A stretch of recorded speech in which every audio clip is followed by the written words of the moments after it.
Of course, your patients won't do their exercises if they don't see why it's important.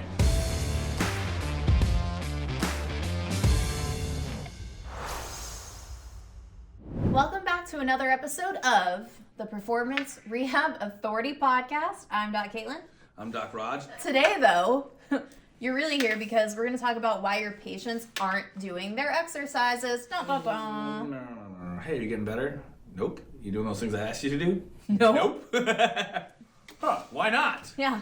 Everybody knows the drill. Like, patients pretend to say that they're doing them, but then when you're like, oh yeah, which ones are you doing? And then they have the hardest fucking time figuring out which ones you had given them the week before. Yeah, and you're like, show me. And I think it goes something, the plank is something, it's like you do. Patients talk themselves into sticky situations, and it's valuable to kind of call them out on it, right? Because if they're not doing the thing that you're telling them is going to get them out of pain, then if they don't get better, it's on them. Yep, but we have to make it make sense. We have to make it valuable to them, right? If they go to the gym and they do more than what you're asking them to do at the gym, and they perceive your exercises as completely pointless and not challenging at all, yeah, I'm not going to fucking do something you asked me to do when I don't understand the point of it, or I think this is stupid. Why am I going to do this? I'm not going to waste my time. You have to make it valuable and get your patients to have buy-in in the first place. So this goes back to, I think, even how you relay to them what's going on and making it make sense. Of course, your patients won't do their exercises if they don't see why it's important. Exactly. For example, if you're giving them like a bunch of silly band exercises, and they're like, yeah, do some of this and do some of this, and hold it on your great toe and do this, and it's like, well, why the fuck am I doing this? Like, this is not hard, it's not challenging, it's boring, and I don't understand why I'm doing it. Yeah, I'm not gonna do it either, right? You're not gonna do it either. Like, it has to be valuable, and we really honestly, we need to be challenging our patients. If they don't think it's hard, that's one way for them to not value it at all. And most of the time, silly band exercises for those people are not very difficult. Right, so you give them a TheraBand, you're like, yeah, throw it in a door, throw it over a door, whatever, do a bunch of this, do a bunch of that. And I was like, all right, this is kind of a waste of my time. You'll find some people that do it, but... TheraBands, by the way, just in general, for the most part, they're kind of pointless. There's like no resistance there. But if you get somebody who's like strong and active, doing any type of like this or out to the side, like give them a fucking dumbbell. Or a pulley system that actually has like a stack of weight attached to it. If somebody gives me a TheraBand and they're like, do this, I'm like, I can guarantee you there's 100% chance that I'm not doing that, period. Or like, if you can make it make sense and it's like, hey, add a mini band to add stability and a bench press, and you can do something that shows them like, hey, when you bench without this, it doesn't, you have pain. And then when you're benching with this, you don't have pain. Yeah. So here's how we're going to prime those muscles and make it make sense to them. Yeah, what he did there was he just made it valuable to the patient's activity. So he brought that in, he showed the connection, and he said, hey, this is how this is going to do X, Y, and Z. Yeah, well actually, yes, I've taken it a step further there. The patient is the one that's telling me, right? Because we always have a test and retest. Like, if I want to have an intervention, I want to see the outcome of that intervention. So if I'm like, hey, show me your bench.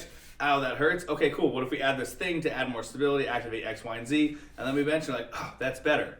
I'm not telling them it's better. They're telling me it's better. And I'm like, yeah, so that's why we're going to do this. And they're like, I like that. That's valuable to me because that allows me to do this thing without pain, and it makes sense as to why I should be doing it. And when you add some of those bands in the right way, it makes things actually significantly fucking harder. Exactly. Because what happens when people don't value it is that printout sheet that most PTs are giving their patients with home exercises gets left in the car, or it gets lost, or it gets thrown away because they're like, oh, I'll remember it. So the paper is gone, and then the bands get left in their car or broken, and then now they have no tools, no recollection of what they're supposed to be doing, and they don't really care anyway because they're just going to PT to get fixed.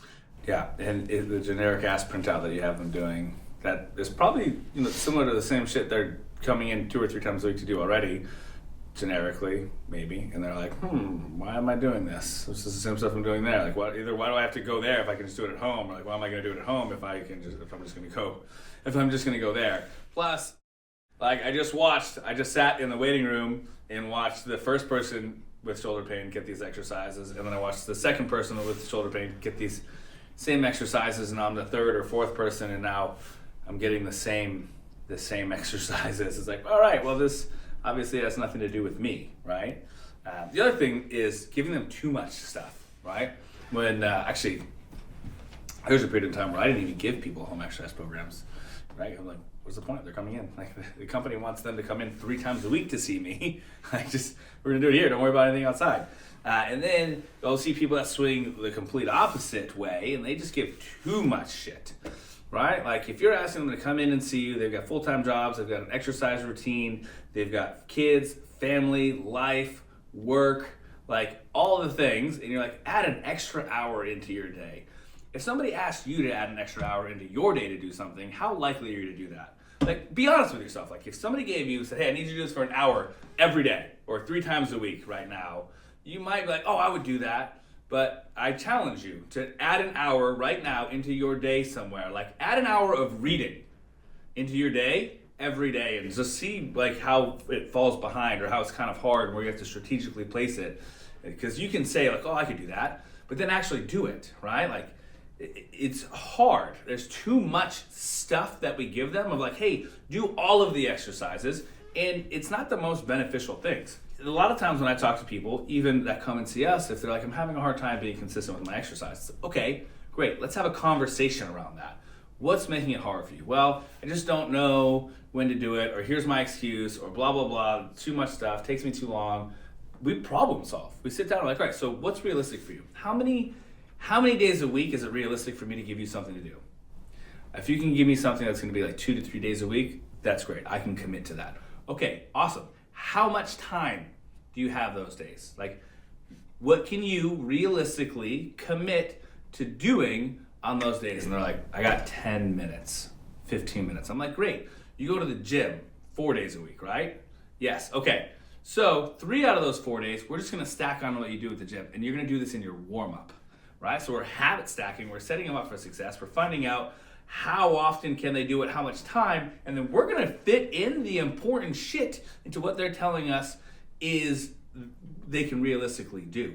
And that gives them a hard time of having recourse, because people have this consistency bias, right? They hate being inconsistent with what they say and their actions. It really drives like this sense of cognitive dissonance, right? Like this inner turmoil. So when they're giving you that information, like you can make it fit, it's like they do this shit. That's a great point, assuming they're already bought in on the value of what they're being given. That's true. So if we take it all the way back to, so I have a study that was published that has to do with the trans-theoretical model stages of change. And so if you're not familiar with that, if you didn't learn it in school, basically it's the stages that people go through when they're making a change. And originally it was actually used and studied for people who were addicts and trying to revert the behavior and make a lifestyle and behavior change. So then if we look at this as people starting to exercise or making changes and adding in home exercise programs and sticking to that. So there's these stages where initially when people aren't bought into something, or they don't even really recognize the need for it, they're in this contemplation stage, and something has to push them over the ledge to put them into a preparation stage, like, okay, I'm planning on doing this, I'm getting ready for it, and then they get to the action stage where they're actually doing the thing. The thing about moving through any of these phases is that they can regress at any time. So life happens, they haven't planned for it appropriately, or again, they're just not bought in. And so as we're going through all of this, they can get to this maintenance phase, but more than likely something's going to bring them back. And so it's your role throughout the entire plan of care to keep them bought in and keep them valuing their home exercise programs, because it affects X, Y, and Z. I think that's a great point, especially later on in the stages of rehab when people are feeling much better. That's when they tend to start caring a little bit less and being a lot less consistent. So I'll have these conversations with people all the time. Like, I try to set the expectation of, especially with back or neck patients, I'm like, hey, well, actually really just any and every patient, right? There's going to be a point in time where you come in here and you're frustrated. Right? This is day one on the eval. Like, hey, this is what the plan is. These are the phases. This is what we're doing in each phase. Like, this is what it looks like. And right around here, there's going to be a point where you come in and you're gonna probably be in a flare-up, right? You're gonna be in much more pain. You're gonna come in, and as I say, you're like, it's just as bad as it was in the beginning. I'm not getting any better. And then I'm gonna remind you that we had this conversation. And you're gonna realize it's probably been 7, 8, 9, 10, 11, 12, 14 days. I know I skipped 13 there, but whatever, 14 days of no pain, and you haven't been consistent, you haven't been paying attention, and now you've just filled your bucket and you've created this pain again because you've been feeling good. And then you'll come in, I'll remind you we had this conversation, and you'll kind of get over the hump and you'll start doing the things again and you'll feel better. That does two things, right? That sets the expectation that it's probably gonna happen. So when they come in and it does happen, I remind them, and it instantly gets rid of the whole like anxiety around it or the frustration that they have. I don't feel any kind of pressure because I just remind them, they're like, oh yeah, that's right, this is part of the process. We already talked about this. And then it also gets them rebought back in because they were feeling good. And then it's like this big thing of like, oh, they lose their buy-in because they thought that they were doing better because they were feeling better. And like we've talked about in previous episodes, when people are feeling better, that doesn't mean that they're actually doing better. Danger zone. It's the danger zone. They're in the danger zone. Right? And then that gets them bought back in. Instead of that being the pivotal moment where they fall off entirely and lose faith in PT, it's like, oh, you set the expectation, and now it's like instant expert status already, right? Again, and they're bought back in, and they're gonna start really listening to what you have to say again and being careful. And it's like, I never thought of it that way, but that makes a lot of sense. I think it's also a really good thing when people have that hiccup. Like, I think that helps them implement it better in their life if they feel themselves regress, because it shows them the value of what they were doing before. It's not the, hey, you have to do these exercises forever, right? Like we were talking about before, like, oh, I stopped. You have to do your PT exercises forever. If people feel like that and that's what they have to do, like you're missing something, you're not progressing them along far enough, you're not accomplishing the goal. Right? Like you haven't really helped that person if they have to do their PT exercises forever. That's not the way that it works. But yeah, I mean, in the end, like if they don't think it's worth it, they won't spend their time doing it. If you can't demonstrate the value and they can't understand it, if you can't make it make sense, and they're 100% clear on why they need to be doing it and the impact that it's going to have, the result that it's going to have on their outcomes, then they're not going to do it. The clarity comes from your confidence and your certainty when you tell them what is going on with them and what it's going to take to fix it. So everything goes back to your certainty and your confidence to help get them bought in, give them valuable shit to do, make it relevant. You need to have a why of why you're doing everything. If you don't have a why, how are you going to explain the why to them without just making up some bullshit, which then gives them like these maladaptive beliefs of what's going on and what needs to happen, that then they start to tell all their friends and family, right, and spread the misinformation because maybe their therapist didn't know what was going on. There's actually a good roundabout way to keep that from happening. At the end of your evaluation, once you've told them what you think is going on with them and what you're going to do, you can ask them. So what are you going to tell your spouse or your partner or your friend or whatever? Yeah, when you go home and they ask, like, so what do they say? What are you going to tell them? And then even though you explained it very well, they're going to say some off-the-wall shit, completely miss the mark, and then this is a great point. Then you know that you have to simplify it even further. Like, talk to a fifth grader or below. Like, seriously. If you can't take extremely complex topics and make it very simple where anybody can understand it, you don't really understand it, period. But then, yeah, that's happened so many times, right? Where I'm like, tell me what they're gonna tell them.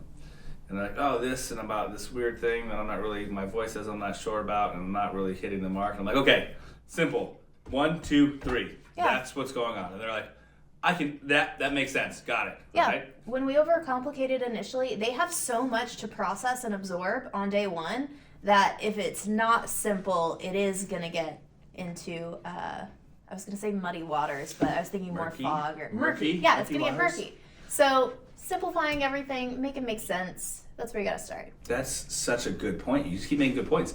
You've been studying this stuff for how long? You have a doctorate in this stuff. You're still actively learning and seeking out new knowledge and getting better. And this is the first time they're hearing all of this stuff, right? Like, it's going to be confusing for them. And we forget, right? Anybody that knows something so well forgets that it's not common knowledge for everybody. You talk to a mechanic, like they just, after a period of time, the things are so ingrained in their head, they forget that not everybody knows what they're talking about. That's why you go to a mechanic shop and they just like explain things to you and you're like, fucking, I'm not mechanically You're like, inclined, just tell me what I need. Yeah, and they're like going into detail because they don't understand that you don't understand it, because to them it's just common sense. Like, and I do the same thing. Like when I talk to people, I gotta be like, oh yeah, that's right. You don't know this. You haven't been studying it for like a decade. Yeah, I have reality checks all the time. I'll think I fucking crushed it educating a patient. I'll be patting myself on the back, and then I'll hit them with that question of what are you gonna tell your friends? And then they get it completely wrong, and I'm like, shit. Yeah. So then simplifying, again, just breaking it down into even more bite-sized information that you already thought, because everybody has different processing speeds. People are paying attention at different points of the conversation. People absorb different things or different emphases in certain conversations. Anyway, if you haven't already, we have a 3-week mini course for you that Totally you free. can go through and learn a lot of this shit and see how you can start applying it into your clinical caseload now. Yeah, totally free. Link is in the description. You can find it there. And remember that if you're unhappy or unfulfilled in your career or life, no one's coming to save you. It's your responsibility to lead by example, right? Pursue excellence, to learn new skills. To welcome the challenge and to drive the change that you want to see.